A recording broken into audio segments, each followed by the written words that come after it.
Павлодарская специальная библиотека для незрячих и слабовидящих граждан представляет новый подкаст-проект «Особый взгляд». Издавна домашняя библиотека являлась украшением любого дома. За отдельными томами стояли в долгих очередях, обменивались с соседями, дарили близким. Но со временем незыблемое утверждение, что книга – лучший подарок, казалось бы, припылилось и потеряла свою актуальность. И сегодня, 14 февраля, в Международный день книгодарения, приглашаем вас вместе с нами принять участие в интересном исследовании, которое поможет доказать или опровергнуть знаменитую крылатую фразу. К нашей инициативе присоединились книжные и букинистические магазины Казахстана, которые любезно ответили на наши вопросы и помогли понять, остается ли подаренное печатное издание истинно гурманским удовольствием. Всем здравствуйте! Меня зовут Екатерина, и я представляю букинист Oldbook.kz, самый большой онлайн-букинист в Казахстане. И я с радостью отвечу на ваши вопросы. И первый, самый основной вопрос – как часто приобретаются книги именно в подарок? На самом деле довольно часто. Как говорят мои родители, они были воспитаны в убеждении, что книга – лучший подарок. И это действительно так. Тем более, что именно в букинистах можно найти редкие книги, которые больше не будут переиздаваться. А оцифруют ли их – большой вопрос. И, между прочим, по довольно низким ценам. В основном. Конечно же, у нас есть и дорогие издания для библиофилов и книжных гурманов.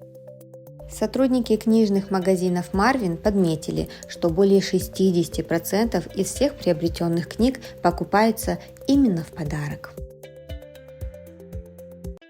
Справедливо ли назвать молодое поколение казахстанцев нечитающими?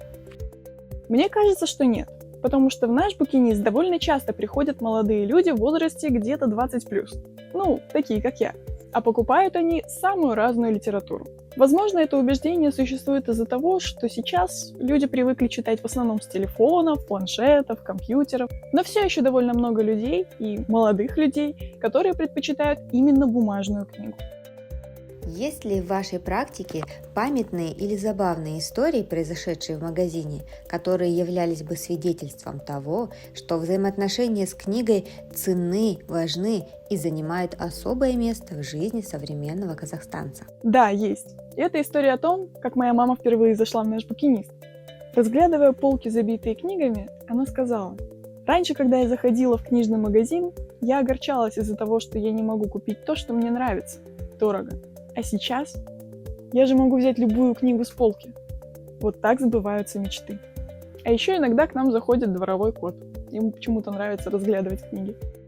Консультанты книжных магазинов страны также поведали нам множество интересных историй.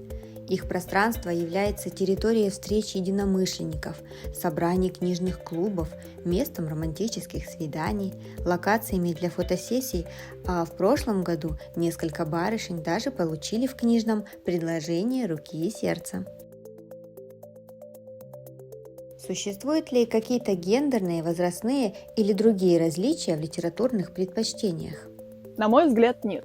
Потому что к нам приходят самые разные люди. Помоложе, постарше, мужчины, женщины.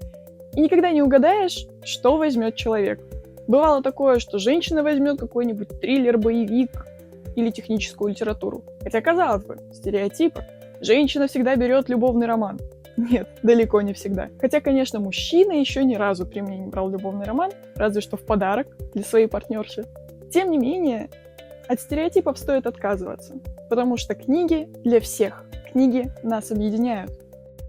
Как сотрудники специальной библиотеки мы не можем не задать вопрос об инклюзивности вашей деятельности. Насколько комфортно человеку с инвалидностью в вашем пространстве? Может ли незрячий или слабовидящий читатель найти что-то для себя? Большинство книжных магазинов оснащены пандусами для маломобильных граждан. Для незрячего или слабовидящего читателя сотрудники обязательно окажут необходимую консультацию, подберут удобный размер шрифта. Также есть возможность заказа аудиоизданий. Так, например, магазины Marvin обладают самым большим ассортиментом музыки на виниле и CD в Казахстане.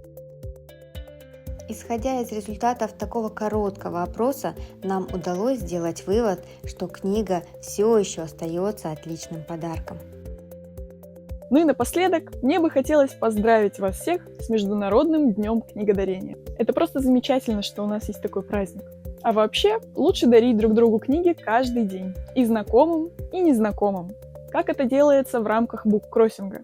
Когда книги можно оставить на специальной полке в кафе или в скворечнике в парке. Хочу обратиться ко всем читателям.